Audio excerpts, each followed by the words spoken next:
وانتم طيبين. إحنا السنة دي السنة التانية للصيام النفسي، بس فكرة السنة اللي فاتت في رمضان 25 كان بيركّز على العادات، فإحنا قررنا ناخد فكرة كلمة الصيام النفسي ككلمة، تمام، وكل سنة نشتغل على حاجة. فقررت السنة الجاية إن شاء الله ربنا يدينا طولة العمر هنشتغل على الأفكار. قررت السنة دي نشتغل على المشاعر اللي جوّه اللي إحنا مش فاهمينها.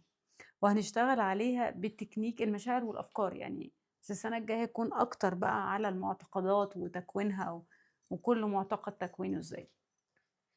خلّينا نقول كان هدفي في فكرة الصيام النفسي وحددته بالاسم ده في كل سنة بإذن الله، لإن أنا عندي قناعة إن الصيام ما جاش هو عن الأكل والشرب.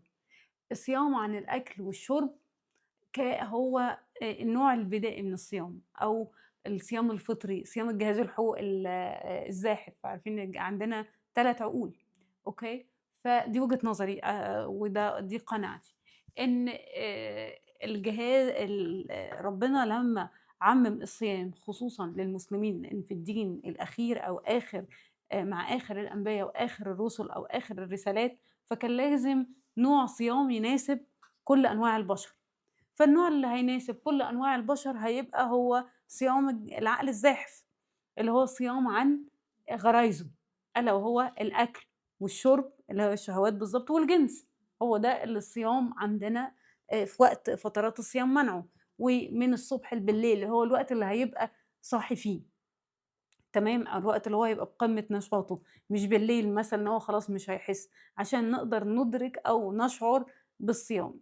طبعًا اتقال تقاويل كتير وكل قال على حسب منظوره، إنه إحنا بنصوم عن الأكل والشرب عشان نحس بالفقير، لأ طبعًا هو الموضوع أبعد وأعمق من كده بكتير جدًا، جدًا، جدًا.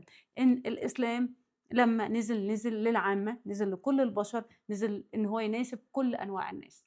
بس ربنا قال في كتابه العزيز: "كما صام الذين من قبلكم." اللي قبلينا ما صاموش عن الأكل والشرب، اللي قبلينا صاموا صيام الكلام.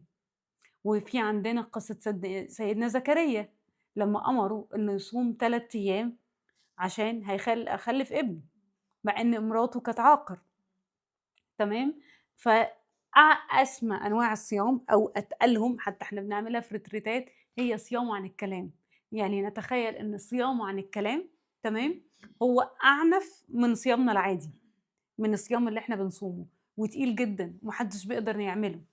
اللي إحنا دلوقتي في تمرينات تعفُّن الدماغ، من ضمن التدريبات حتى هتاخدوها إن شاء الله بعد العيد، إنه هنقعد ساعة ما نعملش حاجة، هنسيب الموبايل، مش هنعمل حاجة خالص، مش هنفكّر في حاجة، مش هنكلّم حد.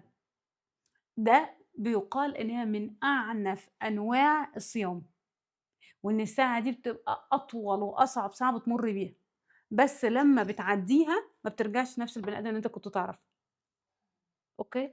فالساعة مثلًا دي ساعة بتبقى تقيلة جدًا، عنيفة جدًا، دي عشان تعالج اللي حصل بسبب تعفُّن الدماغ.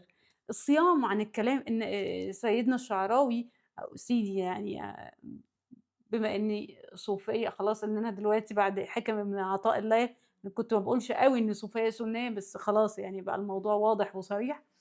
ف زي ما شرحتها عشان إيه ده ليه سيدي؟ لإن إحنا تاني في الأعراف في الصعيد، إن أي راجل كبير كهْل يعني أو عجوز أو ذو مقامة بيتقال يا سيدي، تمام، ده أعرفه أو ما أعرفوش، بس إحنا الجيل الفرفيف فكنت بنقول يا جدو، بس الجيل اللي قبلي سِنّة يعني اللي قد أمي أو أكبر منّي حتى ب10 سنين، يعني مش كانوا بيقولوا يا سيدي، ما لهاش دعوة. فتخيّلوا بقى يبقى إمام وإمام جليل. سيدي الشعراوي كان آمم بيصوم عن الكلام، كان بيخش في الخلوة، وأي نبي قبل ما ينزل كان بيعمل النوع ده من الصيام.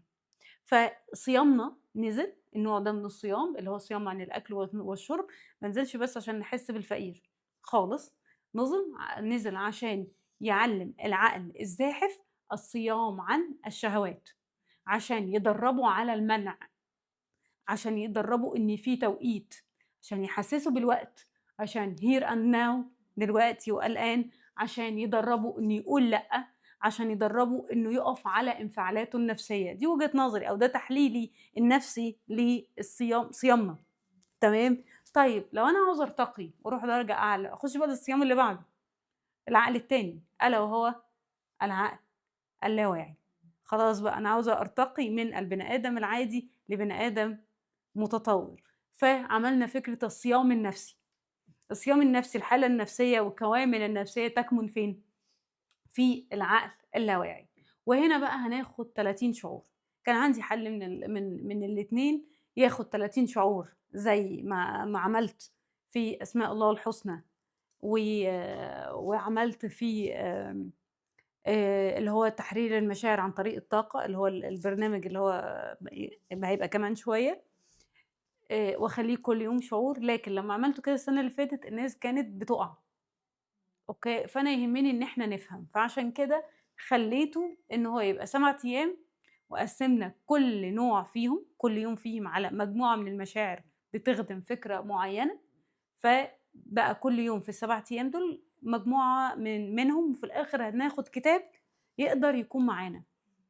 فهنطلع من رمضان السنة دي 7 أيام مكثفين كورس، مش يوم أنا عارف هافوت النهارده فاحضر بكرة، ممكن نعملها في الhealing، لكن أنا حابة إن إحنا نعملها بالحماس بتاع إن في كورس وباحضره، إن هو زيه زي يعني مثلًا هي ليه صلوات التراويح عشان بتروّح عن النفس، فأنواع الكورسات دي كمان بتروّح عن النفس ليه؟ لإن هي بتشيل أكبر كم ممكن من الpain أو الألم.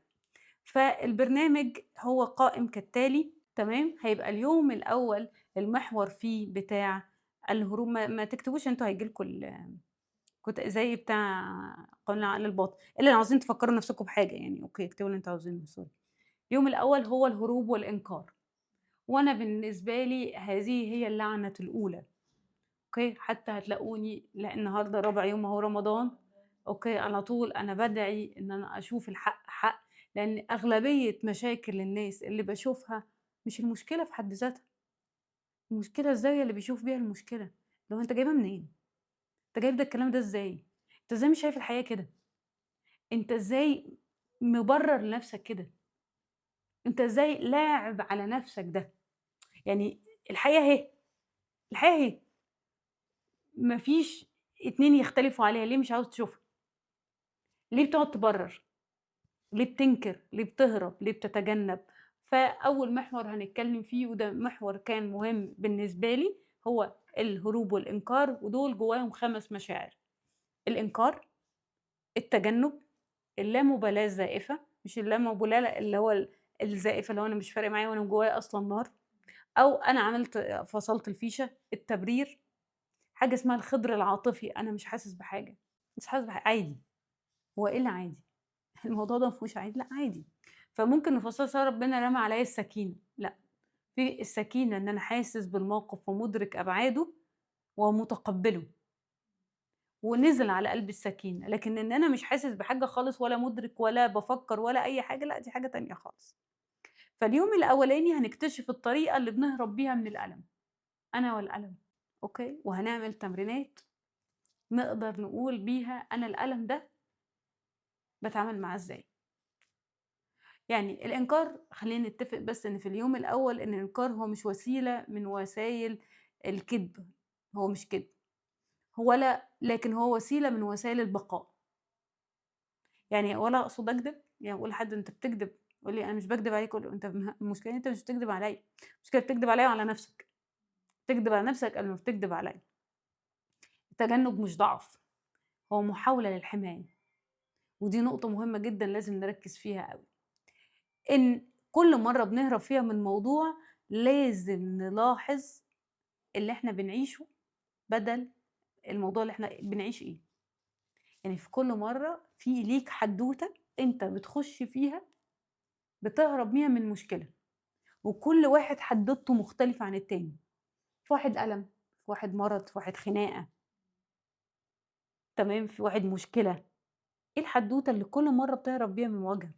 وهنا هنتعلم الفرق بين، لأن دي نقطة مهمة جدًا، إن يترفع الغطا عن شكل الألم الحقيقي، أنا باهرب من الألم وباروح لهنا، أوكي؟ طيب ودي نقطة مهمة لازم نفهمها، إن إحنا هنحاول نشوف إحنا بنهرب بإيه، بنعيشه إزاي، ونوجّه إن إحنا نتعامل مع الألم إزاي، وده المفروض اللي هو النهارده، تمام؟ اليوم التاني وهيتكلم عن محور الغضب والانفعال، وهنتكلم فيهم عن 5 مشاعر برضه، ألا وهو الغضب، العصبية أو الانفعال يعني، أوكي، الاستفزاز، أنا بابقى مُستفز، يعني إيه استفزاز؟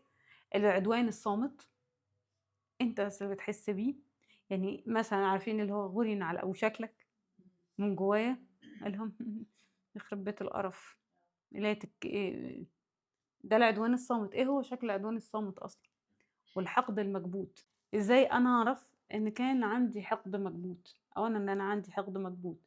طب ليه ما قُلتش الحقد العادي؟ لإن أنا يهمني المشاعر اللي أنا ما أعرفهاش، اللي أنا باحقد وأنا أنا مش فاهم أصلًا إن أنا باحقد، تمام؟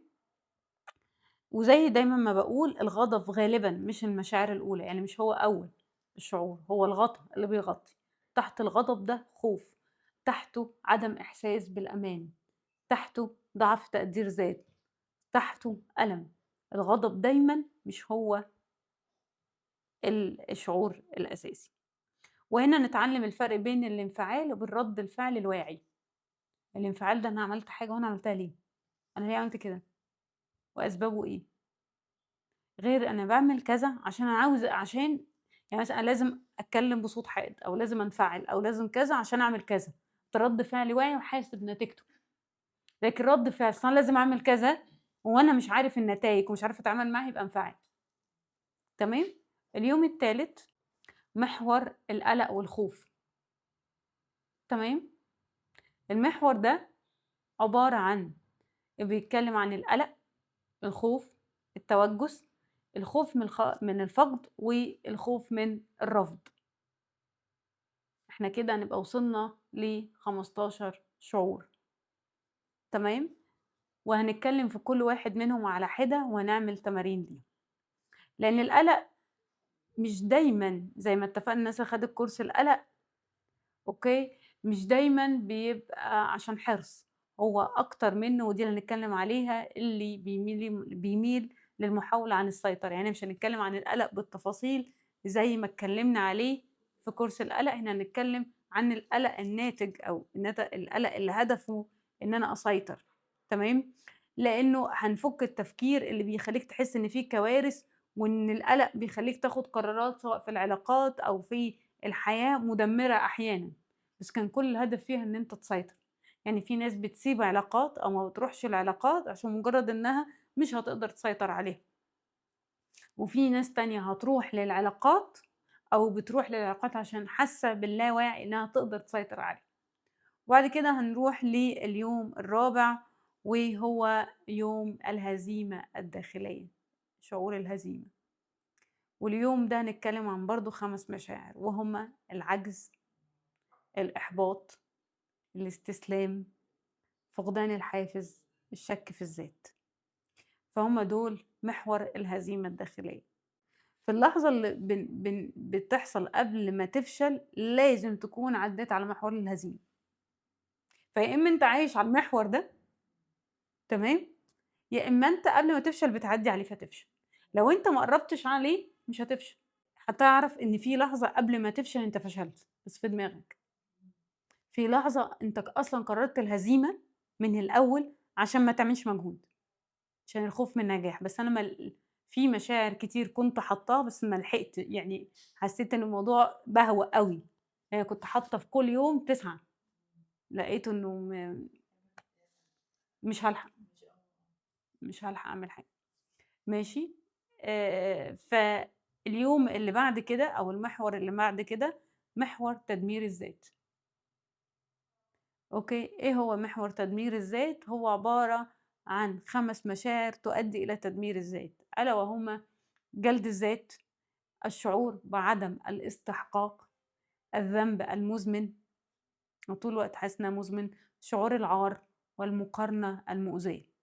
دول 5 مشاعر الأوقات اللي إحنا خلاص بقى أنت هنا داخل أنت عدو نفسك، حرفيًا الشيطان هنا ما لوش دور في حياتك، هو هنا سلِّم لك الراية خلاص، هو عمل هو لأ لعب اللعبة وقال لك اتكل على الله أنت تمام، أوكي، فأنت لمّا تعيش ده اسمه محور تدمير الذات، لو عِشت في اللينك ده أنت خلاص، فالأوقات اللي بنخرّف فيها مش عشان إحنا ضعاف، بس عشان شايفين نفسنا ما نستحقش، ودي نقطة مهمة جدًا في المحور ده، أنت ليه أصلًا شُفت نفسك كده؟ مين اللي قال لك كده؟ تمام؟ طيب، اليوم السادس وهو يوم السيطرة والصراع، وده آآ اليوم اللي إحنا بنتكلم فيه على 5 مشاعر تانيين ألا وهُم الرغبة في السيطرة، الغيرة، التملُّك، الاحتياج المرضي، دور الضحية. وبكده في خلال ال6 أيام هنكون خلّصنا ال5 آآ ال30 شعور. إن السيطرة هي مش صوت عالي أو أوقات بتبقى صمت أو انسحاب أو دور ضحية عشان تلعب فيهم دور السيطرة. الخوف من الفقد ممكن يحوّلك لشخص متحكم، وهنا هنشوف أحد الأشكال اللي إحنا بنلعبها عشان أقدر أسيطر، تمام؟ اليوم السابع بقى هو تنظيم جهازك العصبي، إزاي أنا أنظّم الجهاز العصبي، وإزاي أعمل حدود صحية، وإزاي أعمل عقد نفسي جديد وخطة نكمّل بيها بقى الفترة اللي جاية. إحنا مش هنطلع من هنا وإحنا مثاليين، لكن هنطلع وإحنا واعيين، هنطلع ويهمني فيهم 3 محاور. تمام، لدرجة إن أنا بافكّر أشيل محور القلق والخوف، يعني هاشيل منّه القلق والتوتُّر عشان إحنا شرحنا فيه كتير، هاشرح منّه قليل أوي وأحُط منّه الخوف من النجاح. أشكال الخوف اللي أنت بتعمل تصرُّفات بسببها أنت مش حاسس يعني من الآخر أنا عاوزة الصيام ده خلّينا نكون واضحين، إن الصيام ده أنت تصوم عن مخاوفك، عن قلقك، عن تدميرك لذاتك، عن محاولتك عن السيطرة على الآخرين، عن إحساس السيطرة والصراع، سواء التملُّك، سواء الاحتياج، سواء دور الضحية. لو أنا كل سَنة أنا باصوم عن الأكل والشُرب وما طلعتش بصيام إن أنا في أحسن وقت أو خلّينا نقول بلغة الطاقة، ده أكتر وقت أقدر أطهّر فيه نَفْسي، لو إحنا بنقول مش إحنا بنقعد نستنى الfull moon كل شهر عشان خاطر نعمل تطهيرات أو عشان خاطر نعمل نستغل الطاقة العالية عشان تساعدنا في إن إحنا نبقى أحسن، طيب بما إن ربنا قال إن أعلى جهاد هو جهاد النَفْس، فأنا أهو جاي لك بجهاد نَفْسي، أنا جاي أصوم ونيتي في رمضان، إحنا النهارده 4 رمضان، على كل الأيام اللي باقية أو اللي جاية من رمضان، إن أنا أصوم عن النماذج دي، أصوم عن الصراعات، أصوم عن السيطرة أو حُبّي للسيطرة، وأصوم عن الأدوار اللي بالعبها سواء الضحية، سواء الاحتياج، سواء التملُّك، سواء الغيرة، سواء في الرغبة إن أنا أسيطر، سواء العار، سواء الذنب المُفرط، سواء إن أنا ما عنديش استحقاق، اللي هي محور تدمير الذات، أو محور الهزيمة الداخلية وده أهم محور بنتكلم فيه، العجز والإحباط والاستسلام، وهاضيف ليه كمان القهر، تمام، الشعور إني مقهور، أوكي، ده محور إن أنا أصوم عن ده كمان، فإحنا كل يوم بنتعلم عن محور، وكل يوم بنتعلم إن إحنا نشيل أو نصوم عنه، ودي نيتنا فيه، إن أنا أصوم عن المحور ده بالكامل.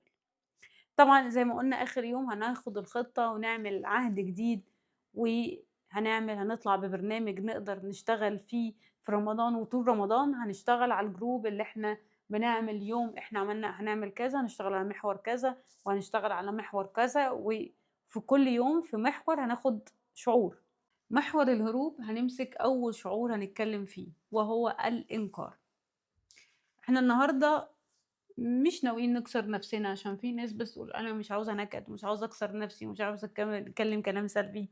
إحنا جايين نعرّف يعني إيه هو الإنكار، وأبقى أنا فاهمه، ويبقى لأ، استنى ده إنكار، تمام؟ طيب، الإنكار هو مش كدب، يعني أنت ما بتكدبش على نفسك، فما ينفعش تتهم نفسك إنك كداب، أنا مش عاوزين نعالج حاجة ونروح نحطها على جلد الذات، اللي هو محور تدمير الذات، لأ هو مش كده، تمام؟ والإنكار مش تمثيل. أنت مش بتمثّل على نَفْسك، أو ما تقصدش التمثيل على ذاتك، مش قصدك، ده أصلًا بقى برنامج دفاع already موجود، حِيَل دفاعية العقل اللاواعي عملها عشان يقدر يعيش، عارفين أنا لا أكذب ولكني أتجمل، هو ما كانش بيكدب، وما كانش ينفع يقول الحقيقة. ما هو لمّا قال الحقيقة يا أحمد زكي إيه اللي حصل؟ كانت صلابته النفسية لا تسمح بده، هو لمّا راح هي رفضته فعلًا. تمام، أنا مش مع إن هو كان يعمل كده، أنا كان مع إن هو يا إما يقبل بعيشته من الأول، أو كان يختار مجتمع يناسبه من الأول. هو راح طلع فوق أوي، تمام، فهنا عمل إنكار لحالته، فراح لمستوى أعلى دون إدراك حالته، فبقى عنده ازدواجية تاني، فما بقاش عارف يتعامل. يمكن لو هي كانت عرفت حالته من الأول أو كانت قبلتها من الأول، كانت ممكن ارتبطت بيه. فهو مش كده، الإنكار هي آلة دفاع نفسي عميقة جدًا، فما ينفعش إن أنا لمّا أعرّي نفسي وأعرف إن أنا كان عندي الإنكار وإن أنا مش عاوز أشوف الحقيقة، أرجع أقول لنفسي ما أنت جبان، ما أنت كنت خايف لو راجل، أنت مش راجل، أصل أنتِ سِت كذابة، أصل أنتِ سِت مش كويسة، أصل أنتِ أنكرتِ. لأ، لأ، لأ. الإنكار بيحصل لمّا بتبقى الحياة والحقيقة والحياة غير الحقيقة تقيلة على جهازك العصبي، هو مش قادر يتحمّلها، ما كانش عنده حل تاني، ما كانش عنده حل غير إنه ينكر الحدث.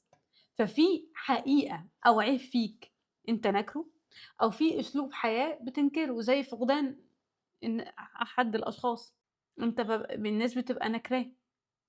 يعني دايمًا ممكن ال ما هاقول لِك أهو، مثلًا أنا خايفة من موت فلان، أو خايفة خلاص إحنا بنكبر وده بنقابله مع ناس كتير أوي، الأم أو الأب في ال80 في ال90 يعني، فعقلي مش قادر يستوعب، وممكن يكون كمان هُم بحالة صحية آمم كويسة. وعلى فكرة ده الألم أنا دايمًا باقول ده الألم اللي بيبقى ما فيش فيه أي مقدمات. يعني مثلًا أنا جدتي إحنا مسميينها تيتة الكبيرة، ما إحنا عندنا كان تيتات كتير بقى.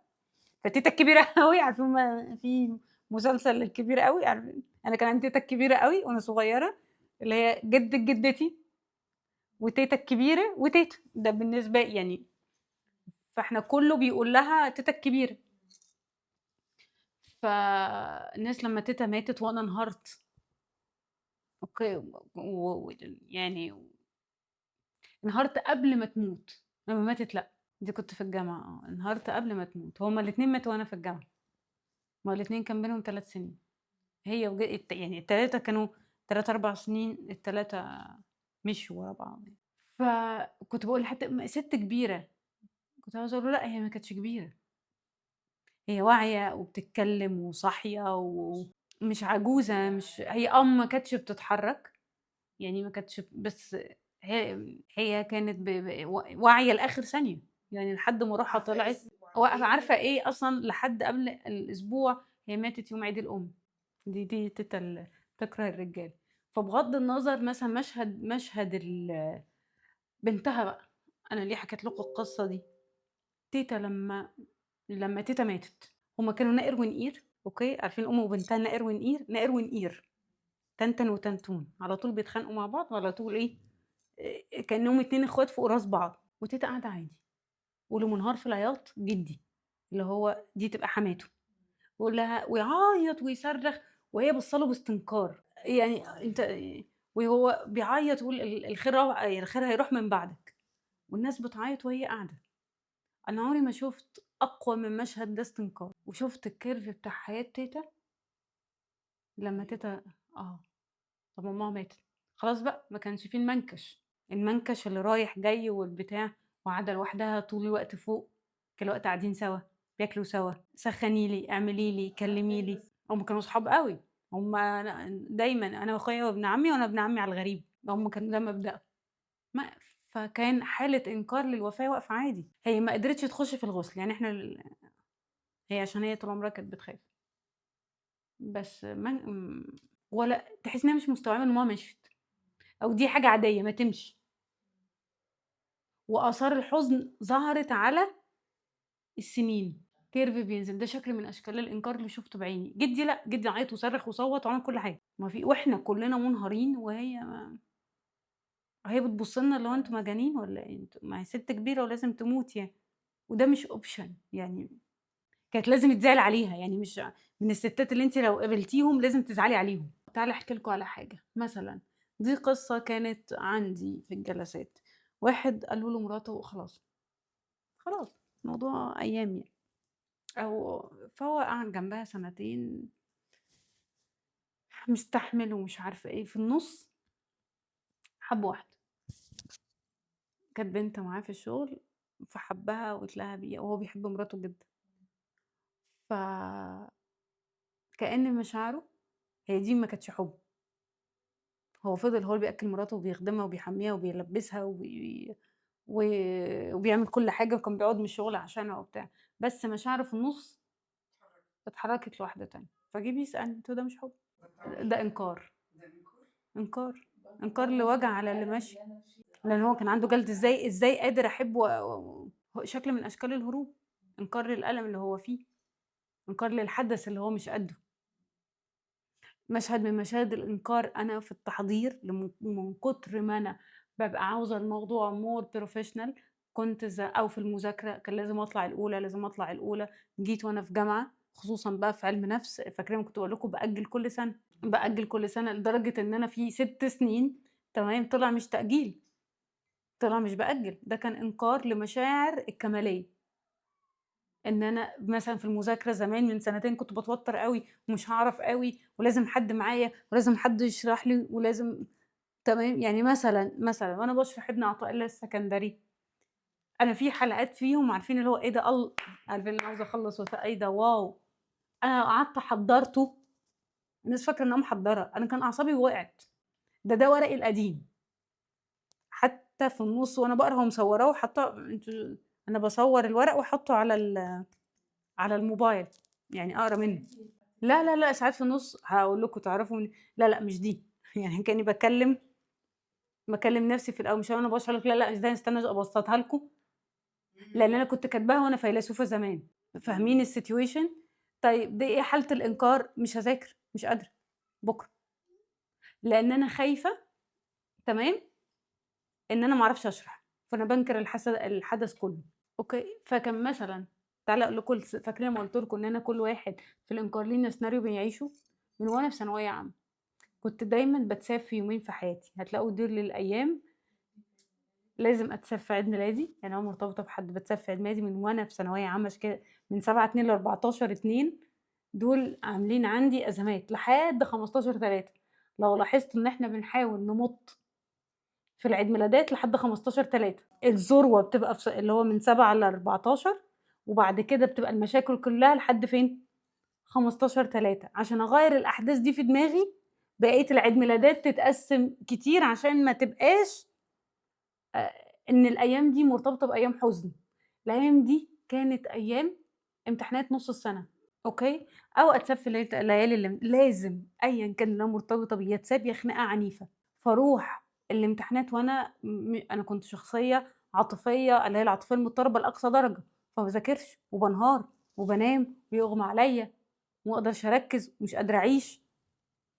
فين اكتشفت من ثانوية عامة لبعدها ب10 سنين لمّا لقيت الأحداث بتتكرر ده إنكار، أنا ما مثلتش، أنا ما على فكرة هُم مش أنا اللي باسيبهم، هُم اللي بيسيبوني بجد، تمام، هُم اللي بيفتعلوا المشكلة، هو اللي بيحصل خناقة وقت عيد ميلادي ده بجد، الأحداث بتتكرر بشكل رهيب، فلمّا ركزت أنا عشان ما اتبسطش بأي حاجة، عقلي متبرمج إن هو ما يتبسطش، بينكر حالة الانبساط مش بيفهمها، لأنه عنده عدم استحقاق بتاع تدمير الذات، وكان الإنكار بتاع المواجهة بتاعة الخوف من النجاح اللي هتشوفوها من شوية، فخوف من النجاح أو خوف من المواجهة الاتنين mix مع بعض عملوا الإنكار، فالإنكار هو نتيجة لشعور آخر أنا مش قادرة أعيشه، الحياة دي مش قادرة أعيشها، ليه؟ لإن كان ضغط المذاكرة أنا هنا أقدر دلوقتي لو أنا هاحلل من بعيد لو ما بقيتش الأولى مش هينفع، ده مش option، ده مش option في الحياة إن أنا ما أبقاش الأولى، كلمة بابا بيقول لِك أنتِ مش زي أي حد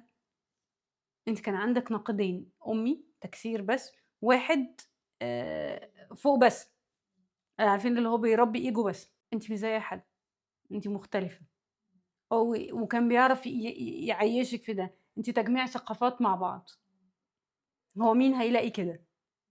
هيتكلم مثقفة يلاقي شرقي يلاقي كان بيقعد يتريق، تمام، فالاتنين دول هاعمل اللي هو لازم أبقى دينا البكري، فأنا مش هاخُش أنا مش مذاكرة مش هاروح، ولحد دلوقتي أنا ما أعرفش إيه التروما اللي عاملة لي panic من المذاكرة في حد ذاتها، يعني أنا عالجتها في سنين، إن أنا أجيب أغاني وأذاكر حتّة وأتحايل عليَّ وأعمل عشان أواجه خوفي وأتنفض وأتوتر وأعمل timer وأحايل عيّل صغير عشان أهرب من الإنكار.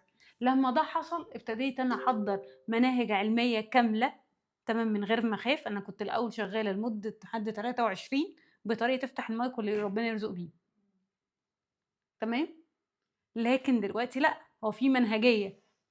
أنا ما كنتش أقدر أعمل ده، كنت باتوتر جدًا، كنت باخاف جدًا، لدرجة إن أنا لمّا عملت منهجية ما بقيتش حاسة بيها، وأطلع أقول إن ده ناقص. أنا اتعودت على الحالة دي، بتاخد وقت على ما تتدرب، كده فهمنا؟ طيب، يبقى الإنكار هو آلة دفاعية نفسية عشان هو مش قادر يواجه الحقيقة على جهازك العصبي أو حقيقة، يعني أنت عايش في وضع هو مش قادر يقبله، تمام، زي مثلًا مش قادر أقبل إن أنا فقير، مش قادر أقبل إن أمي local مثلًا، مش قادر أقبل إن أبويا كذا حرامي، فأنا مش باشوف ده، أو أصلًا ما باشوفوش، لا أدركه تمامًا، يعني ما باشوفوش، يعني في درجة من اللي هو زي ما قال مثلًا واحدة بتحب واحد، هو خاين، هو خاين، مش هتشوف ده، هو يعرفِك مصلحة، هي مش هتشوف ده، فهنا مش شايفة، ففي درجة من الإنكار عنيفة. يعني أنا كنت عارفة إن أنا باهرب من المذاكرة، لأ، والله لأ، 10 سنين من حياتي لأ، نهائي ولا جات الفكرة، كل اللي أعرفه إن أنا حظي وِحِش، تمام، وإن ليه يا رب بتعمل فيّا كده، واشمعنى وقت المذاكرة، بس، ما كنتش شايفة خالص. طيب، العقل لو اعترف بالحقيقة هيتألم، فبيختار إنه ما يشوفهاش، هو مش شايفها من الأساس بقى. التعريف الإكلينيكي هو رفض إدراك واقع مؤلم رغم وجود أدلة واضحة عليه، أوكي؟ هو دفاع لحماية من الذات، تعالي بقى، هو بيحمي الذات منين؟ صدمة، صدمة مَر بيها فما بيشوفهاش، فقد، خيانة، فشل، وأهم واحد فيهم إحساس بعدم القيمة. فأنا إحساسي إن أنا لو ما جبتش full mark إن أنا هابقى ما عنديش قيمة، فكان بيخلّيني أنكر المشهد ده وأروح أحطّه فين؟ الألم في حتّة تانية. فأنا باقول معاناتي في العلاقات طول السنين اللي فاتت هي ما كانتش معاناة، هي كان خوف من النجاح. أنا باخاف إن أنا أنجح، أنا عندي خوف من النجاح وخوف من المواجهة. آه. تمام، وده اكتشفته في النُص أول ما ألاقي الحاجة بتتشاف، ييجيني أفكار اللي هي أفكار القلق. فاكرين كورس القلق؟ هيتمسك عليكِ الفيديو، ناس تتكلم عليكِ وِحِش، الناس ممكن ناس يخلّوكِ تشتغلي في حاجة أنتِ مش عاوزاها، الناس هتنقدني جامد، ما أنا أوكي، فده أول ما أنا ده اكتشفت إن أنا باخاف من النجاح، قبليها بقى الخوف من المواجهة، إن أنا لازم، طَب أنتِ هتقولي ده والّا ده؟ طَب ده والّا ده؟ طَب أنتِ هتشرحيها إزاي؟ يعني هتترتب إزاي؟ يعني كل ده هيتقال، طَب إيه قبل إيه؟ فاقوم، تمام، لدرجة أنا عاوزة حاجة منظمة، وأنا كنت باقول لهم أنا عاوزة حد يشرح لي كل اللي أنا عاوزة أقوله ويرتبهم لي، ده خوف من الضغط وخوف من المواجهة، الضغط ده مش باعرف أتحمله، فهو خوف من النجاح خلّى عندي خوف من الضغط، خلّاني مش قادرة أتعامل مع الليلة دي كلّها، فاروح لعلاقات فاشلة سواء اجتماعية أو عاطفية عشان أهرب من الليلة دي، أنا ما عنديش وقت أعمل ده كلّه، أوكي، فإيه اللي بيحصل؟ هو خوف منين؟ خوف من النجاح بس. أنا لمّا واجهت إن أنا بانجح، إيه اللي بيحصل؟ أنا تعلُّقي بالأفراد قَل، لإن أنا خلاص الحاجة اللي خايفة منها بانجح فيها، ابتديت أراقب أول ما أحس بقلق أو توتر في نجاحي، بارجع أحس بالتعلُّق في مين؟ بالأشخاص، فهمتوا؟ دي رحلة، رحلة أنت هو أنا على فكرة ده اكتشفته من كام سنة بس، فهمتوا؟ أوكي، فأنا دول الحالات اللي صدمة، فقد، خيانة، إحساس بعدم إيه؟ قيمة. آه، يعني واحد بيتأخّر، سِت بتقول هو بيتأخّر كتير بس شغله صعب، هو عصبي بس مضغوط، هو مش بيهتم بس بيعرف يعبّر، في الحقيقة اعتراف إن العلاقة دي هو ما بيحبهاش، بس هي بتبرر له. فإحنا عندنا طريقتين، ما باشوفش أصلًا، يا بنتي ده نصّاب، يا بنتي كذا، مش بس أنتِ اللي عندِك مشكلة، أنتِ اللي أنا هاطلّع كل هجومي وخوفي عليكِ، مثلا تعالي نشوف مظاهر الإنكار في الحياة العاطفية. تمام، تبرير الخيانة، تجاهل الإهمال، أوكي، البقاء في علاقة حتى لو مؤذية، بطلع نفسي دايما دايما أنا الغلطان، أو أنا السبب في إن هو يعمل كذا. تمام، أنا السبب، أنا لو كنت عملت كذا، أنا مش كفاية، العيب دايما عندي. لما بيغلط الغلط ده برميه عليا أنا، عشان أنا فيا عيب كذا. تمام، دي مظاهر عاطفية في العلاقة العاطفية يعني. في العلاقة العملية بقى، إنكار فشل مشروع معين، تجاهل ضعفه المهني، رفض تطوير ذاته، الآخرون هم الذين يفعلون كذا، مضطهد دائما، مستاء دائما منه، الظروف ضده، الناس ضده. تمام، الدولار ده اي حاجه هو ضد، في حاجه ضده في الشغل، مديره يضطهده، تمام، زميله بيغير منه، تمام، هو متفوق عنه عشان كده عمله. دي انكار، انكار ان هو في عيب مش قادر يشوفه. تمام، هو جدع وشاطر جدا جدا جدا في الشغل. مشكله بقى بالخبره دلوقتي ان الناس اللي بتقول على نفسها كده هم فشله جدا. اللي بتقول على نفسها ده هم اصلا فشله. ده فلان كذا وفلان كذا وفلان كذا، هم بيعملوا معايا كذا، هم اللي فشله. والناس دي بتعمل له ميرور لايه؟ لفشله. فهو مش هو اللي غلط، الناس اللي غلط. هو فاكرين نظريه المحتال، بس هو لا، هو محتال بجد. هو عنده من كل حاجه حاجه، هو فهلوي. اوكي، فممكن يكون بيعمل الحاجه صح بس اتيتيودها غلط، طريقتها غلط، التسليم متاخر. فهو شايف ان الناس بتضطهده، وبيصدق الكذبه ان عنده ظروف، وان الناس المفروض تقدر. تمام، او ان الناس غيرانه منه عشان هو اشطر. ممكن يكون اصلا ولا اشطر ولا حاجه. من الاخر كده بيعرف اللي هو قطته جمل، واي حد يقول له انت قطه مش جمل يبقى ايه؟ بيغير مني، مضطهدني، عاوز يقلل مني. ما بيركزوش. الناجح حقيقي ما بيركز. ولو حد قال له بيركز فعلا في الكلام ده صح ولا غلط. يعني ممكن يقول طب ايه الغلط؟ طب انا عاوز احس ان هو عاوز دايما يبقى احسن، لان هو اصلا هو اول حاجه فين؟ تجاهل الضعف المهني. فالتاني بيقول له انت ضعيف مهنيا. تجاهل، هو مش عاوز يطور نفسه، فحد يقول له بس انت محتاج تطور كذا. يعني مثلا احنا اول ما نزلنا قبل رمضان بكام يوم، ناس بعتت لي دينا حرام عليكي الاضاءه، لازم تشتري اضاءه تانية. تمام، في زمان كنت بتضايق. بعد كده في حد جه قال، فبقول له ده ما انا جايبه اضاءه وكذا، وانا فاكره بقى نفسي جايبه وعامله وبتاع. قال لي انا جايب حاجات اقل منك بس اضاءات صح، انت جايبه اضاءات غلط خالص وترتيبها غلط. فانا قعدت شفت لا هم عندهم حق. انا طالعه، انا مادتي العلميه اعلى، تمام، بس انا طالعه بظهر من زريبه.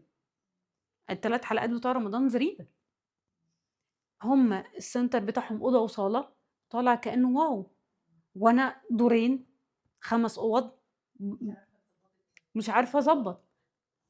تمام، ولا ليه لازم ابقى طول الوقت محتاجه، عشان محتاجه زرع واعمل لا هشتغل باللي عندي. وهو عرفت اعمل اضاءه. كنت زمان مش قوي، بس عرفت اعمل مكان، يعني جهزت مكان اصور فيه لحد ما اخلص. هجيب انا ناقصني 1 2 3 4، هعمل 1 2 3 4. ما هي دي عيوب الشخصيه. زمان ما لا، هم مش غيرانين بجد، هم بيقول ده منافسين ليه. انتوا فاهمين الفرق؟ زمان كنت هقول كده. لا هم عندهم حق. لا هم عندهم حق، وهجيب الناس اللي انت قلتهم، واجيب حد مهندس يقول لي الاضاءات اللي انا محتاجاها ايه. مش هتضايق، ولو اتضايقت هتضايق من اهمالي، وهقول لهم شكرا. تمام، دينا عمالين يقولوا لي دينا تيم المونتاج عندك زي الزفت، دينا تيم المونتاج عندك زي الزفت. هم ما غلطوش. انا كنت الاول باخد الموضوع على صدري، دلوقتي لا، لان الزمن اثبت لي ان هم مش عيالي. يعني هو الوقت لما بنتحط، لا هتبقى المصلحه. تمام، ثانيا لا، هو انت بتستهبلي، المونتاج زي الزفت. يعني في حد من زمايلي هم شغال بواحد بس، المونتاج طالع فوق الوهم. ليه؟ عشان حد عاوز يشتغل بس، حد عاوز ينتج، فهو قاعد مركز في الفيديو في الكلام اللي بيتقال، فهو بيتكلم عن غار حراء، فجأة بشكل غار الحراء وإضاءة خضراء، والموضوع خلص على كده بس. ما فيهوش تفنيط، ما فيهوش صريخ، ما فيهوش كذا، ما فيهوش كذا. فأنا دايمًا باحس أنا لأ، أنا مثلًا شغّالة على فكرة إن الحياة فيها معاناة. أنا اكتشفت، أنا كنت فاكرة إن أنا لغيته، لأ أنا لقيته ظاهر أوي السنة دي، يعني من 25 والسنة دي. مش هانكر إن أنا عندي برمجة للمعاناة، ده في النفسي. ما هو النفسي، ما هي دي عشان إعلانات الكورسات، ما أنا دي لي فترة ما باعملش غير إعلانات الكورسات، لأ، باتكلم أنا ليه مثلًا أنا ليه أجيب تيم أقعد أنحر قلبي فيه؟ أنتم فاهمين الsituation؟ بدل ما تنحري قلبِك في 2، 3 مثلًا، أنتِ ممكن بال2، 3 دول يبقى واحد. ليه ما اجيبش حد في الانترفيو؟ هم بيختاروا 3 حاجات، يكون حد فارق معاه الفلوس، فارق معاه اسمه، فارق معاه إنه ينجح.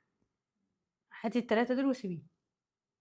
لكن لا فارق معاه الفلوس ما ينفعش يشتغل، مش فارق معاه اسمه ما ينفعش يشتغل، مش فارق معاه ينجح ما ينفعش يشتغل، ولو يشتغل يشتغل إدارة، اللي هو حاجات يجيب يحط ويعمل، ما ينفعش في مهمة.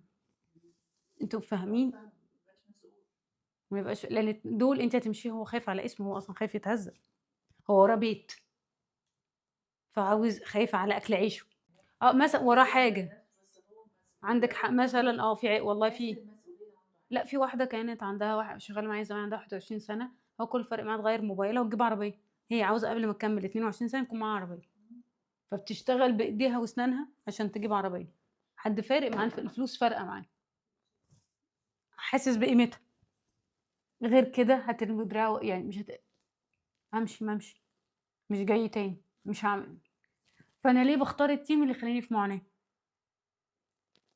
فاهمين فأنا هو ده مفهوم المعاناة اللي أنا باقوله، إن لازم أكون واقفة، إن لازم أكون باصرخ، إن لازم نكون شغالين 24 ساعة. إبراهيم بيشتغل مش كده، ده مفهوم عندي لسه مش عارفة جاي منين، لسه بادوّر معاه، فأنا مش عاوزة أنكره، كده واضح إن أنا لازم أشتغل بمعاناة. يعني ما بغض النظر يشيلوا اسم إبراهيم ده في المونتاج، إنه مثلًا هو بيشتغل من 11 ل7 في الأيام العادية، قبل في رمضان بيشتغل من 12 ل16، هو وتيمه كله. حياة ويوم ورايح وجاي وشغال، والناس كلّها شغّالة، الناس كلّها يعني ما فيش إن لازم أكون قاعد ولازم أصرخ ولازم عملت، ما فيش الكلام ده، هو ما يعرفش حاجة أصلًا، فاهمين؟ بسبب 2 عنده، واحدة من برّه وواحدة من جوّه، الموضوع بسيط. لأ ما هو فاكرة إن الدنيا سهلة، لأ هي الدنيا مش أنا كلمة اتقالت لي بمناسبة بقى المواجهة، دينا هو ليه الدنيا عندِك صعبة كده؟ ما هو في حد تاني، ما هو برضه في زميل لينا تاني بيخلّص شغله 17:00، ليه كل ده؟ ويا يوم الصبح يا يوم بالليل، ما فيش عدد الموظفين ده وما فيش عدد الساعات دي، الهلك ده في إيه؟ خصوصًا هُم رموا لي كلمة إن أنتِ ماديًا دخلِك أقل مننا، يبقى أنا باختار اللي يخلّيني عندي معاناة، إنكار لإيه لسه هنشوف. ممكن يكون إنكار إن ما أنا هاعمل إيه لمّا أروّح، ممكن. طب ما ألخم بشغل ناجح ليه؟ شغل فيه معاناة، لسه هاشوف. بس على الأقل هنا واجهت نفسي إن في إيه، إن في مشكلة. تاني، ده كده أنتِ أنا لسه بدأتِ. شايفاها من كام يوم، لسه شايفاها في رمضان. ده كده أنتِ يعني حليتِ ده جزء من أول يوم المشكلة. لأ، ثواني كده، هو ليه أنا باشتغل فعلًا أكتر عدد ساعات وأنا ما فيش إنتاج؟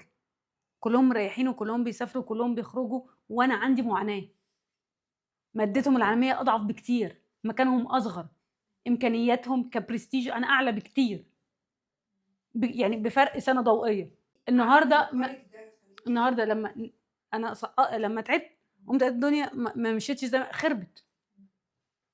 لأ هنا بقى تعالي، ده في برنامج عندِك بقى بايظ. تاني، فهمتوا؟ إذًا دي معاناة، أنا حليت أول مشكلة ألا وهي وأنا نايمة الإنكار وأنا ده. هتيجي بقى، خلاص أنا ما أنكرتش، فعقلي على طول هيدوّر على حلول، عقلِك شغال بميكانيزم إنه يطلّع حلول، ربنا خلقه كده، فأنا لو ما أنكرتش واجهته بالحقيقة واديته المعطيات أقول له بسبب كذا، كذا، كذا، كذا، تيجي في meditation، تيجي في مرّة وأنا باشرح، تيجي مرّة وأنا باذاكر، تيجي من كلمة، تيجي من حاجة وأنا باذاكرها، تيجي كده. ما هو تاني يعني هي نوّرت أفعالي وأنا قايمة تعبانة الصبح، أوكي، طالعة من السلم فوق، فبابُص كده عملتوا إيه؟ الوشوش بتقول ما عملناش حاجة، وأنا مش قادرة أجمّع هو ليه باعاني، ليه في الpain ده، حتى الpain في جسمي، ليه مفهوم المعاناة في كل حاجة، ليه كل حاجة صعبة، ليه جايبة الفكرة دي؟ على فكرة كانت روحي بالمناسبة روحي كانت بتطلع من الوجع، يعني أنا هُم بيكلموني أنا مش قادرة آخُد نَفَسي، أنا فعلًا جاية هي شافتني ده كده أنا أحسن، أنا الصبح ما فيش خالص، أنا كنت العربية عملت كده على الطريق، كده، يعني أنا كنت هاعمل 50 حادثة، لدرجة إني ركنتها ونمت، يعني من كتر الpain. في اللحظة دي اللي دخلت خدت shower وطلعت، أنا عارفة آخُد نَفَسي وأتكلّم، ها إحنا بنتكلّم على إيه؟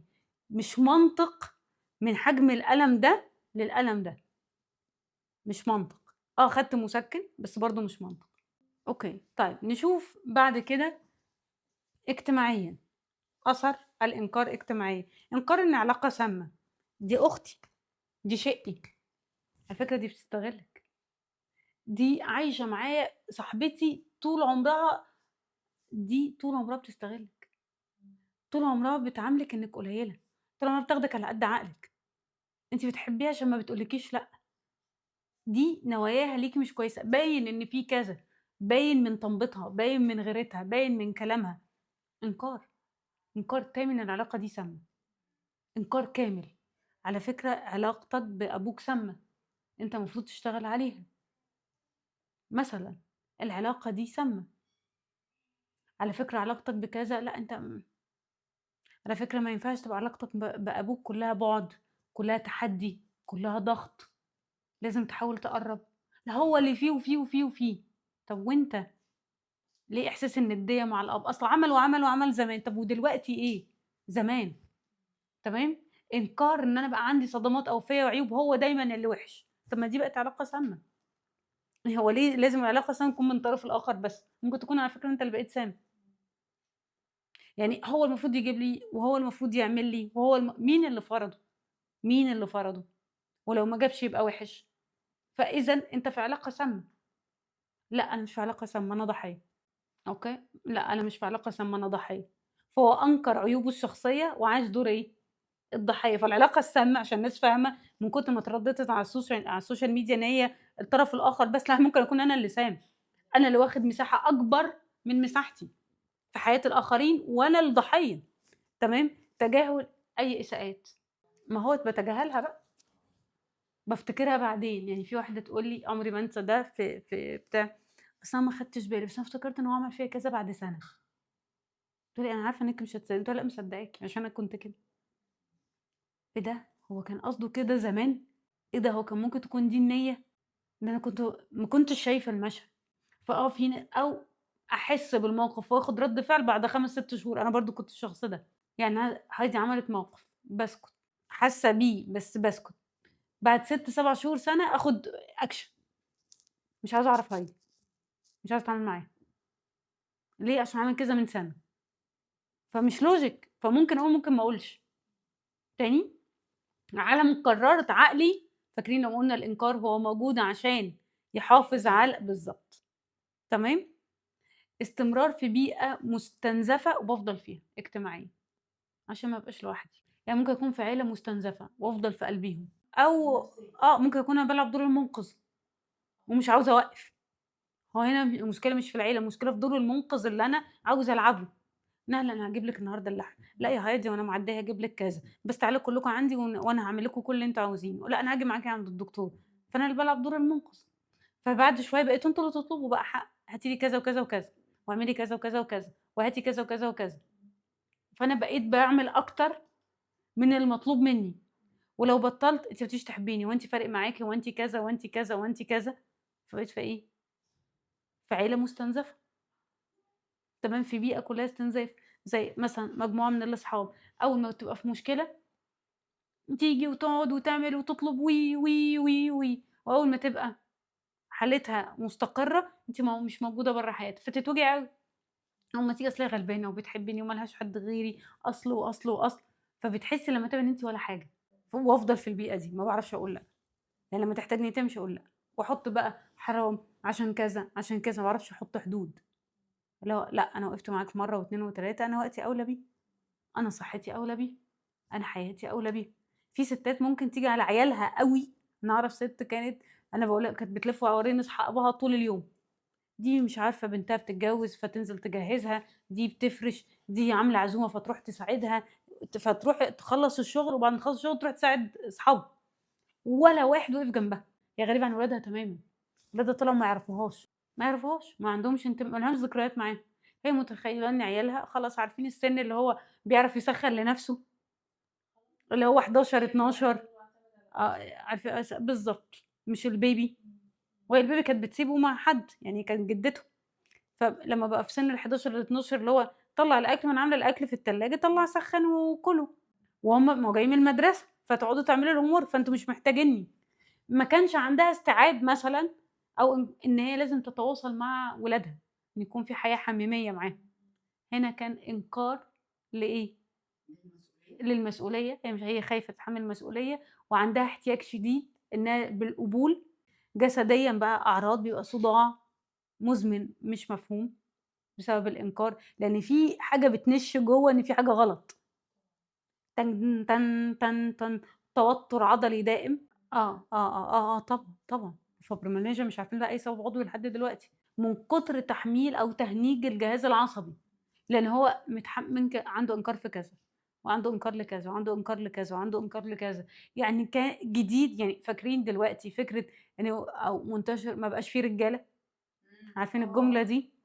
عشان طب تعالوا حرفيًا كده، لإن بقت الرجالة اللي عندها تجنُّب كتيرة أوي، تجنُّب عمومًا وهروب من المسؤولية كتيرة أوي، في أكتر فترة زمنية كتيرة أوي، ظهرت في في جيل أبهاتنا ظهرت، أوكي، بس ما كانتش بالعموم ده، يعني ما كانتش كتيرة كده، بقى الراجل بيهتم ببيته وبياخد باله من بيت من بيته ويجيب النجار ويجيب السباك ويقف معاهم، والست هي بس بتقوم بدورها كسِت ده بقت حاجة نادرة، تمام، بقى العادي إن أنا بارمي المسؤولية وهي تشيل، تمام، بقى العام ظهور الراجل الهارب أو الراجل المتجنب، بقى كتير، وبقى الراجل اللي بيتحمّل مسؤولية ده قليل، حتى في الأماكن الشعبية اللي هُم بينادوا بالرجولة، فاهمين أنا أقصد إيه؟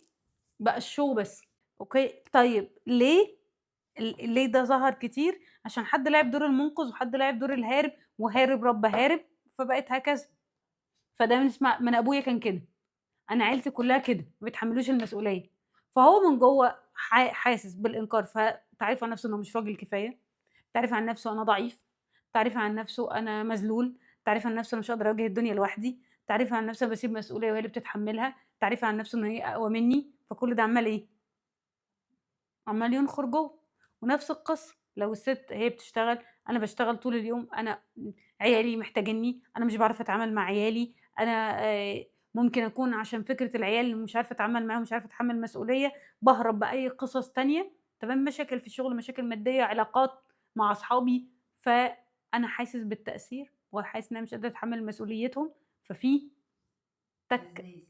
تَك، تَك، تَك، تَك، بالضبط، ده الأسهل.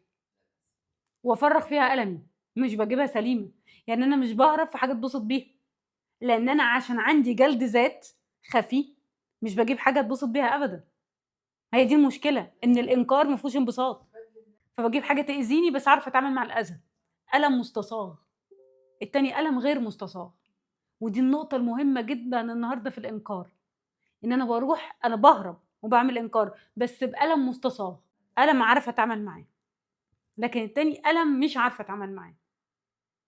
تاني، طيب تأثير الإنكار عمومًا بيطيل مدة الألم، يعني عمومًا في الإنكار أنت متألم بس على فترة طويلة أوي، بيؤخر قرارات مصيرية، تلاقي ناس عاشت حياتها في الإنكار فتقول لك أنا عمري ضاع، يعني في ناس كتير مؤخرًا يقولوا عمرك ضاع في إنكارك للحقيقة، الجوازة اللي قعد فيها 25 سنة و30 سنة و40 سنة، في جوازات عدّى 40 سنة وبيتطلقوا، بعد 40 سنة جواز، يعني بيتطلقوا في ال60 عشان إنكار.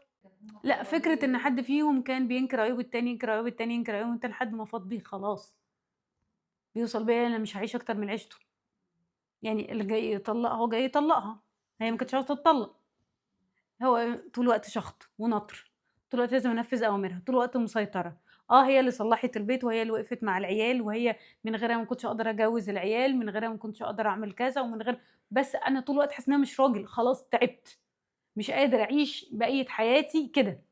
هي ست كويسة جدًا، بتعمل لي كل حاجة، ما فيهاش غلطة، مهتمية بنفسها، وده كلامه بجد، مهتمية بنفسها، مهتمية ببيتها، مهتمية بالولاد، بس أنا ما ليش دور في البيت ده، أنا لازم أمشي تبع الشطرنج، أنا ما أقدرش أقول لأ، وعلى فكرة هي مش قليلة الأدب كمان، كل ما يتكلم هي ترده بالحجة، فهي كل الوقت الحجة، الحجة، الحجة، فاقول أنا عاوزة أسافر برّه الميزانية، عاوزة أبوّظ الميزانية، عاوزة أستلف، أنتِ عاوزة أجوع، عاوزة أبيع كل حاجة، أعمل أي حاجة.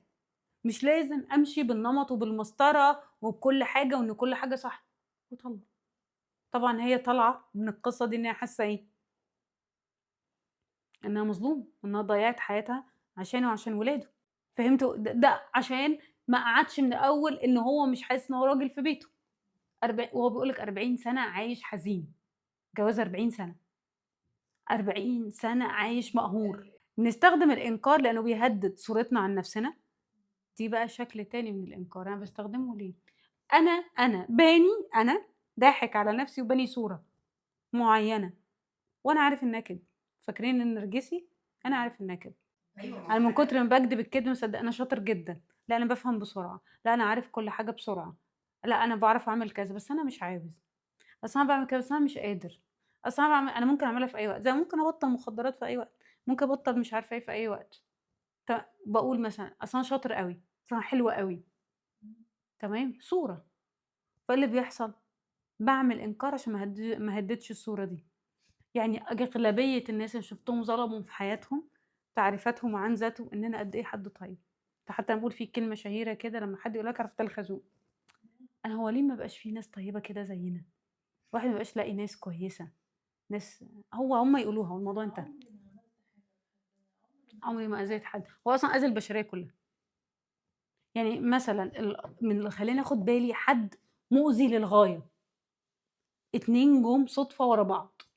تمام، وابتديت أراجع كل اللي بيقول الكلمة دي، هو مقاطع ولاده، ولاده مش عاوزين يشوفوه تمامًا، تمامًا، قولًا يعني أنت من طريق وإحنا من طريق، بيروح يبرشط على ناس، فارض عليهم السيطرة، فمش طايقينه، بس صعبانين عليه، أوكي، بيخش بطريقة المسكنة، ولو ما خدش اللي هو عاوزه، يعني ما اديتلوش الاهتمام والتقدير، تمام، أو إن هو تكلميه وتردي عليه 24 ساعة، يطلّع لِك أشرار الله على الأرض، وبيتكلم على طوب الأرض. ما فيش هو راجل 70 سَنة ما فيش بنت عدِّت من تحت إيده، وكُلّه افترا، كلام عليها. طبعًا بيضحك أو بيعرف يصطاد الناس وإحنا قاعدين، فهو راجل هايدي دي بتكدب كتير، فممكن يستقطب إيه ده عنده حق، ما أنا بعد شوية ألاقي هايدي بتكدب، تمام، فافتكر إن هو راجل حكيم، لكن هو راجل مهزأ. أنتم فاهمين الsituation؟ ده كلام والتانية عاملة سحر لنُص البشر، مؤذية للغاية، كدابة، أفاقة، بتاعة حوارات، بتاعة أفلام. بتخش حبيبتي ويا قلبي وأنتِ روحي وأنتِ عقلي، وتطلع على فكرة دي فيها وفيها وفيها، عارفين ده؟ هو في ناس طيبة قدّي؟ هي مصدقة إنها طيبة، هي مصدقة جدًا إنها نضيفة، وناس أذت كتير أوي، أنا عمري ما أذيت حد، أُمّال عيالك اللي أنت مبهدلهم دول إيه؟ ده هُم اللي سمعوا كلام أمهم، ده هُم اللي عملوا، طب أبوك اللي أنت مقاطعه ده إيه؟ طب كذا ده إيه؟ ما في 500 حاجة تقول إن هنا في error، بس إحنا المفروض تمام؟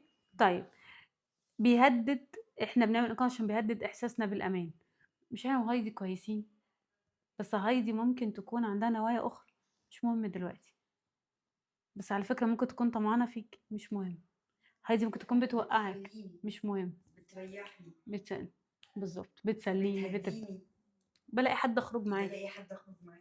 عارفين بالاقي حد أخرج معاه، إن شاء الله ما خرجت، بالاقي حد أتكلّم معاه، كان عندنا حد زمان يفهمني. الناس اللي عندها ناس كبار، فكان زمان في ناس بتساعد في البيت. يا ستي الست اللي قاعدة معاكِ دي عقربة موقّعة مصر كلّها، هي قاعدة معايا ليل ونهار بتناولني الجو، لأ، القهوة اسمها إيه؟ السبرتية. السبرتاية، عسى إنِّك اتشلّيتِ، دي كانت بتهِض مصر كلّها، أنتم فاهمين السبرتاية دي اللي حرفيًا بتهِض مصر كلّها، أوكي، كانت يعني بتركب حاجة كده عندنا يعني في البلد وتلف كاريتا، أوكي، وتلف البلد كلّها، ما تشلّتيش يعني، أنتِ بتعرفي تسوقي الكاريتا، تسوقي الكاريتا دي معناها إن هي عافية. بتعرف تلجّم الحصان وتوقّفه يعني، ما تشلّتيش. بس دي بقى اللي بتقعد تقول لها الكلام اللي على مزاجها، وتنقل لها أخبار البلد وتقول لأ أوكي، الراديو بتاعها بيأثّر على علاقتنا بالآخرين، مش عاوزة أشوفه وِحِش، إحنا دي مشكلتنا، مش عاوزين نشوف الناس زي ما هُم، إحنا عاوزين نشوف زي ما إحنا عاوزين يطمّنا، ودي أكبر مشكلة في الإنكار. على فكرة لمّا تشوفه زي ما هو تعرف تتعامل معاه، ده الأحسن.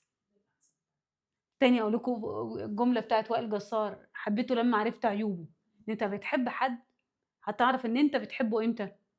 لمّا تكون عرفت عيبه، تعرف تتعامل معاه، هو ده وأنت قابله وأنت عارفه عارف تتعامل معاه، تمام؟ لكن مش إن أنت تحب صورة وهمية أنت خلقتها، أوكي، عشان تفضل موجود. يعني مثلًا هو كدّاب، خلاص كدّاب ما تصدقوش. كان عندي 2 كنت دايمًا أختي، فأنا مسمية حد أنا أول ما عرفته أنت نصّاب. كان يدعي اللي هو أنا قد إيه باحبِّك وقد إيه كذا وقد إيه كذا، أقول له نصّاب، فكذا أقول له نصّاب، وهو position كبير نصّاب. فهو بيحب أختي أوي، أو أختي كانت بتحبه أوي. هو عارف إن هو بيخش يبلف كده، يا شوشو يا حبيبتي وأعمل لِك وأجيب لِك وأسوي لِك وإحنا في بلد تانية، فأمّا نسافر البلد كلّها تحت أمرنا وأنتِ قلبي وأنتِ، وأنتِ، وأنتِ، أقول لها نصّاب، وهنعمل ونسوي ونعمل كذا، نصّاب. شيماء ما كانتش قادرة تشوف إن هو نصّاب، وشايفاه أحسن واحد في الدنيا. ليه؟ دور الأخ، هو داخل من نقطة ضعف على طول. إحنا رايحين فإحنا كل حاجة، وأنتِ وهاجيب لِك ونلعب سوا هي أختي بتحب اللي يعملها كطفلة، فتعالي ونجيب كذا، وأنا عشان كنت باروح يعني باحضر محاضرات وحاجات، ففي الوقت ده بتسافر معايا، مع إنها كبيرة أهي دي دكتورة في الجامعة، بس خاطب الطفل، فمش عايزة أشوفه وِحِش أبدًا. ده بيقعد معاه، ده كذا، ده ساعدني في كذا، ده هنعمل كذا، كلها حاجات وهمية، كلها حاجات في شِنك أصلًا، والله نصّاب. لحد كل الوعود اللي هو وعدها بيها إيه، تقول لي: "لأ أكيد مش هيعمل كده، هو أكيد مش وِحِش كده، هو أكيد ده قال لي إن أنا" وبتتكلم بمنتهى البراءة. أقول لها: "لأ هو نصّاب، هو نصّاب، لا، لا أكيد عنده ظروف." إحساسي في الأول، الحب الأوفر، الدلقة الأوفر في الأول، وأنا عرفت شخصيتين ما يركبوش، فأنا عارفة إن هو منبهر بالحالة، هو من طبيعة ما تقبلش لبسي تمامًا، ما ينفعش تعمل ده كله، أنت هتعمل ده كله وهتغيّر رأيك. أنتم فاهمين الsituation؟ أنت مش طريقة حياتي، أوكي، فأنت خُش واضح، اللي هو يبقى في، ما ينفعش نبقى موافقين أوي كده على كل حاجة، مش طبيعتك. فاهمين لا التربية لا المكان لا والbody language، إحساس الاندفاع في المشاعر كان over، ما ينفعش أكون باتعرّف على حد وأقرّب منه أوي، أنا يعني ما ينفعش نبقى قاعدين، العلاقة لا تسمح، إحنا لسه الموضوع مجرد عرض، فهنا خلّاني أقول إن في انفعال، فالانفعال هيؤدي إلى نصب، أنت مش متأكد من مشاعرك، بعد شوية هتبتدي بقى كل اللي إحنا بنعمله ده هيتغيّر، تمام؟ طيب نغ ن ن نشوف على فكرة دايمًا اللي بيمشي خطوات أهدى هو اللي بيكمّل. طيب حد تاني كان برضه أنتِ زي أختي، أنتِ أختي، أنا باحبِّك قد أختي، أنتِ زي أختي، أنا ما ليش لا ما تصدّقيش، ما تصدّقيش، ما تصدّقيش. فهي من كتر ما كان إحساسها بالأمان محتاجة تحس إن ليها سَنَد وإخوات وعاوزة تبقى، لأ هي أكيد مش كده، لأ هي كده، لا هي كده هتحضر، لأ مش هتحضر، لا هي كده، لأ مش هتعمل كذا، ما تتعشميش في الناس أكتر من كده. طب ليه؟ عشان هي مش عايزة تشوفهم وحشين، عشان وحشين معناها إن هي هيبقى عندها مفهوم أتعامل مع الوِحِش وأنا مش هاعرف أتعامل معاه، عقلها ما عندوش ميكانيزم إزاي يتعامل مع الحوارات دي، هي عندها الانفعال، أوكي، فاهمين؟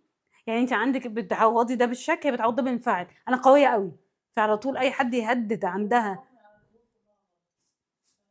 هي بتنفعل، لأ هي بتنفعل، أنت حلو أوي يا وِحِش أوي، يعني أنت مستضعفني، لان هي ما عندهاش مفهوم ازاي اتعامل مع الحوارات. يعني الحوار بيبقى شيماء قدام شيماء مرسوم ان هو حوار، يعني ده حوار، وهي تقول لك لا ده هم نيتهم حلوه.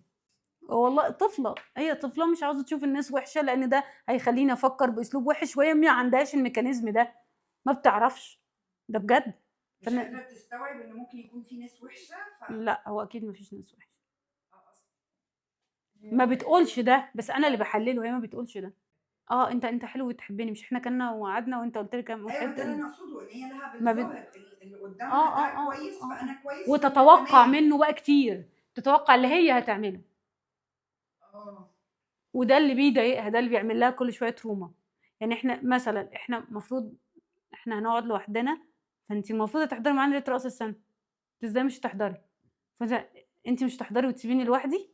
طب ما انا لو مكانك انا ما سبتكيش، فتتوجع. اذا انا مش مهمه عندك. تحطش كل واحد في مكانه.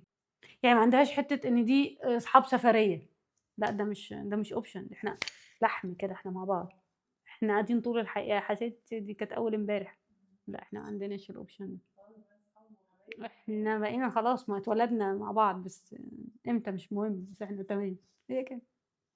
اوكي، عشان النقطه دي، عشان هي انت لو وحش انا هعمل معاك ايه؟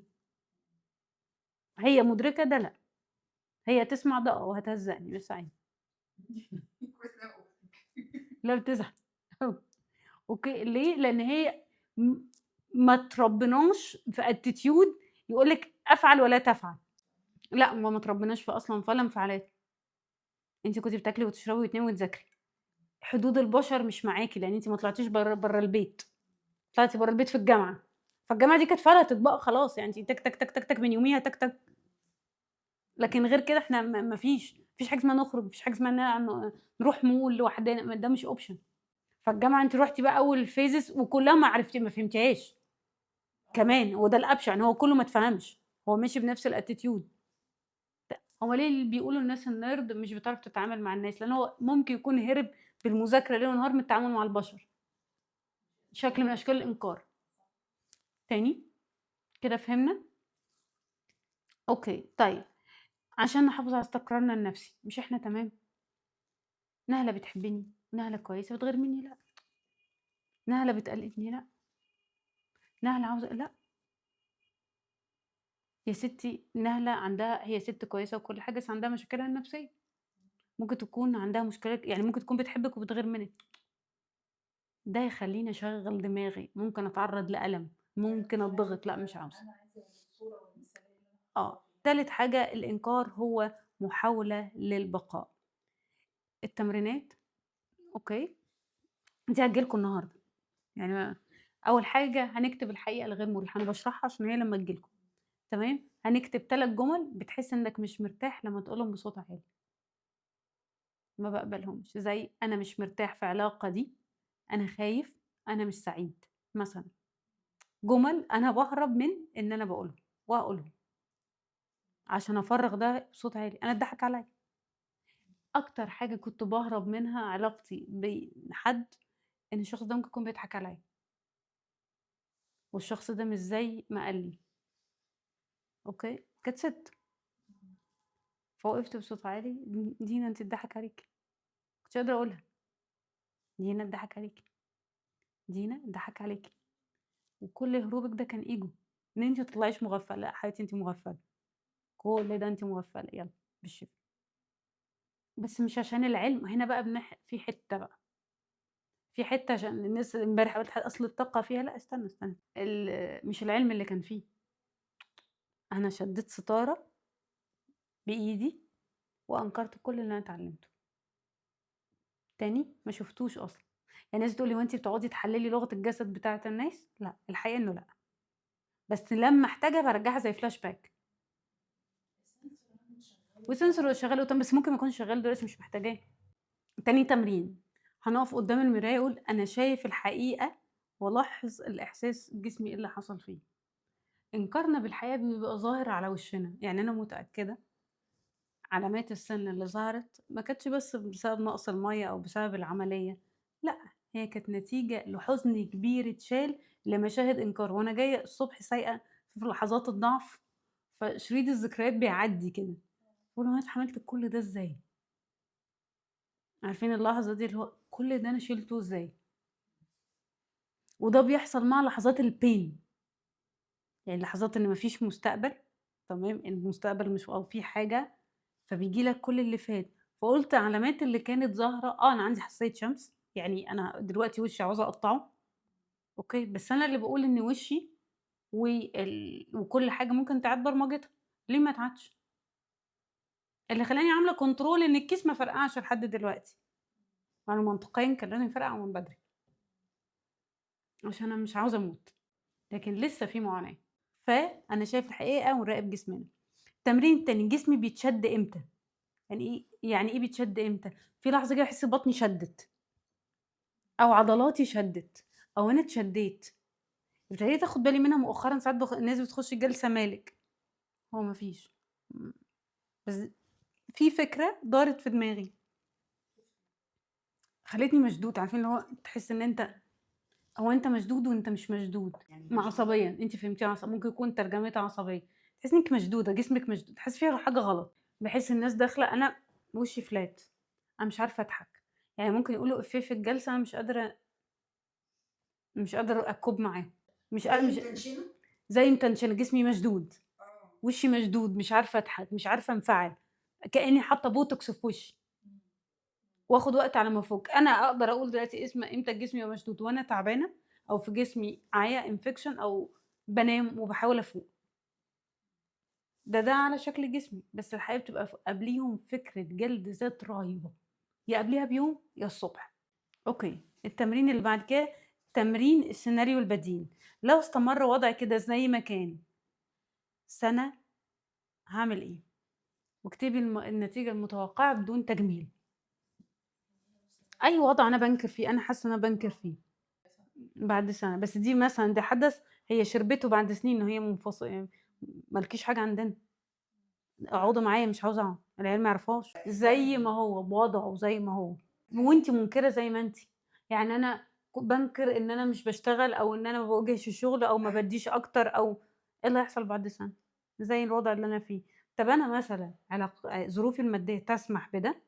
يعني حرفيًا مثلًا في شغلي، أنا عندي إهمال كبير في الشغل، واضح حتى إن أنا مش قادرة أهتم بالنضافة كما يجب من وجهة نظري، مش قادرة أهتم بالترتيب. أنا لو استمر بعد سنة هيفضل الوضع زي ما هو، طب أنا ماديًا أستحمل إن أنا أكمّل كده كمان سنة؟ لأ، طب نفسيًا هاستحمل؟ لأ، أثره إيه؟ 1، 2، 3، 4 فالمفروض لو هاغيّر أغيّر من دلوقتي عشان نشوف النتيجة بعد سنة، تمام؟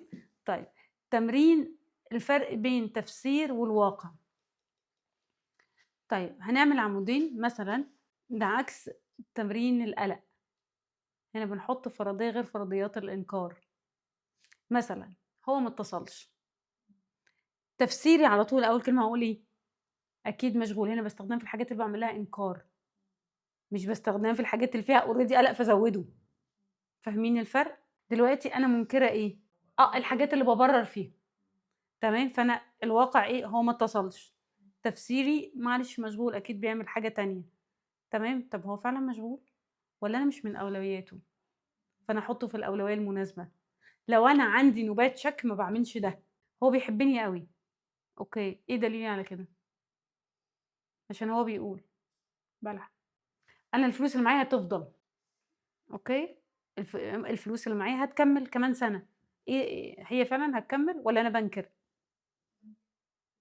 فأنا دي في مشاهد النكران، أنا مثلًا أنا التمرين ده عملته في شغلي في العقارات، لأ الشركة مش قايمة أنتِ كدابة، الشركة مش قايمة، دينا البكري لو كمّلت كده هتُقع، دينا البكري بتنجح، الكلام ده من سنتين، دينا البكري لو كمّلت كده عمرها ما تنجح، إحنا في حاجات لازم نفوّرها،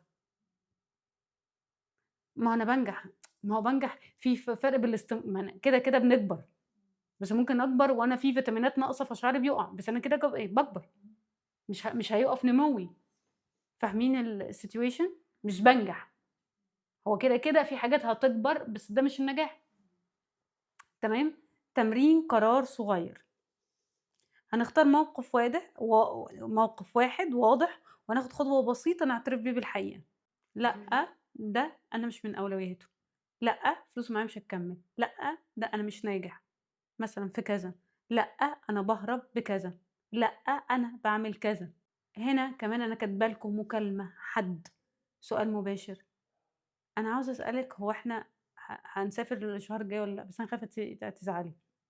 في سؤال أنا خايفة أنا بانكر، علاقة مش مفهوم إيه حدودها، علاقة ما فيهاش حاجات واضحة، حاجات مادية مش واضحة، سؤال ليّا أو للآخرين، حدود مع حد أنا خايفة آخُد action أو أسأل سؤال أو أحُط له حدود لا يزعل، تمام؟ هناخد خطوة بسيطة أو آخُد خطوة بسيطة أعترف بالحقيقة، تمام؟